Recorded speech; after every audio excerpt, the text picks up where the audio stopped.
الحمد لله وكفى وسلام على عباده الذين اصطفى. قال الله عز وجل في محكم تنزيله وهو أصدق القائلين: فأعوذ بالله من الشيطان الرجيم، بسم الله الرحمن الرحيم. يا أيها الذين آمنوا اتقوا الله ولتنظر نفس ما قدمت لغد واتقوا الله إن الله خبير بما تعملون. صدق الله العظيم. ترحمد صلاة و سلام رستا د هواد او د نړۍ په ګوټ ګوټ کې د افغانستان مجاهد ولسه السلام علیکم ورحمت الله وبرکاتو. اجازه راکړئ چې نن ستاسې په وړاندې یو نوی عنوان کېږدم: د هواد روښانه او ځلانده راتلونکی.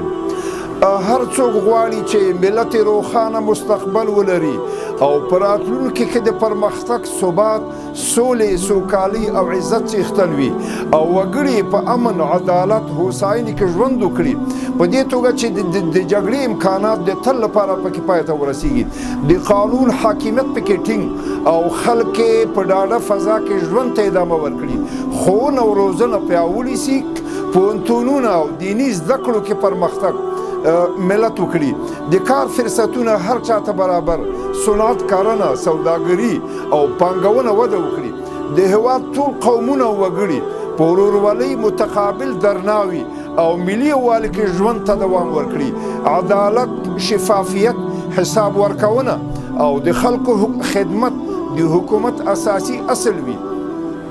اسلامي ارزښتونه، ښه اخلاق، امانتداري او مسؤلیت پالنه په ټولنه کې پیاوړي شي. هېواد مو داسې دفاعي او امنیتي ځواک ولري چې د خپلواکۍ او ملي حاکمیت ساتنه او له نورو هېوادونو سره د متقابل درناوي، همکارۍ او ملي ګټو په بنسټ ښې اړیکې ولري. په ټوله کې د ګران هېواد ځلانده راتلونکی هغه حالت ته ویل کېږي چې په دیني، علمي، اقتصادي، ټولنیز، سیاسي او امنیتي برخو کې هېواد پرمختګ وکړي، خلک په عزت، سولې او هوساینې کې ژوند وکړي او هېواد د خپلو ملي او اسلامي ارزښتونو په رڼا کې د پرمختګ او سوکالۍ په لور ژوند ته دوام ورکړي.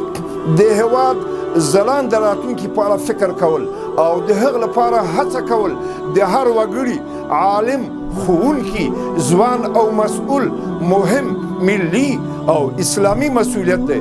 د هېواد روښانه راتلونکی یوازې د نن ورځې د ستونزو حل نه ده، بلکې د راتلونکو نسلونو د هوساینې، عزت او پرمختګ تضمین هم په دې کې پروت دی. په دې توګه چې ځلانده راتلونکی د دې لامل ګرځي چې د هېواد خپلواکي، ملي حاکمیت او ملي ګټې وساتل شي او د بهرنیو فشارونو په وړاندې ملت هسکه غاړۍ ودرېږي. کله چې د هېواد راتلونکی روښانه وي، په ټولنه کې سوله، امنیت او ثبات رامنځته کېږي، خلک په ډاډه زړه ژوند ته دوام ورکوي او د جګړو او ناامنۍ کچه راټیټېږي. روښانه راتلونکی د اقتصادي ودې، پانګونې، صنعت کارنې او سوداګرۍ د پراختیا سبب ګرځي. په پایله کې د بیکارۍ او بېوزلۍ کچه راټیټېږي او د خلکو د ژوند معیار لوړېږي. هر هېواد هغه وخت پرمختګ کوي چې ښوونه او روزنه او لوړې زده کړې پکې وده وکړي.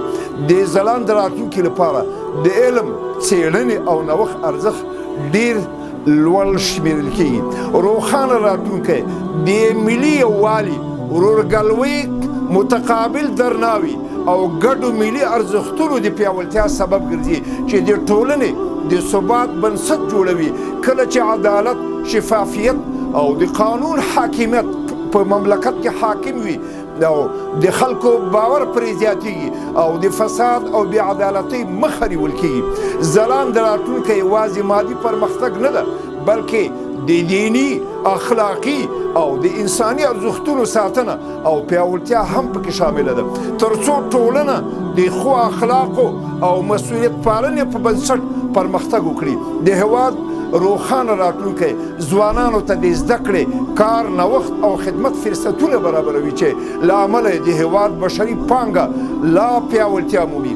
یو پرمختللی، باثباته او سوکاله هېواد په نړیواله کچه ښه نوم، اعتبار او اغیزمن حضور لري او له نورو هیوادونو سره د متقابل احترام په بنسټ اړیکې جوړوي. د نن ورځ سمې پرېکړې او رغنده هڅې د سبا نسلونو لپاره یو امن پرمختللی او سوکاله افغانستان پرېږدي چې هغوی کولی شي په عزت او هوساینه کې ژوند وکړي. هر وګړی د خپلې پوهې، کار، اخلاقو او خدمت له لارې د داسې راتلونکي په جوړولو کې ونډه لري. هغه ملت چې د راتلونکي لپاره ګډ هدف، هڅه او همکاري ولري او د پرمختګ او بریا لوړو پوړیو ته به ورسیږي. سبحانك اللهم وبحمدك أشهد أن لا إله إلا أنت أستغفرك وأتوب إليك.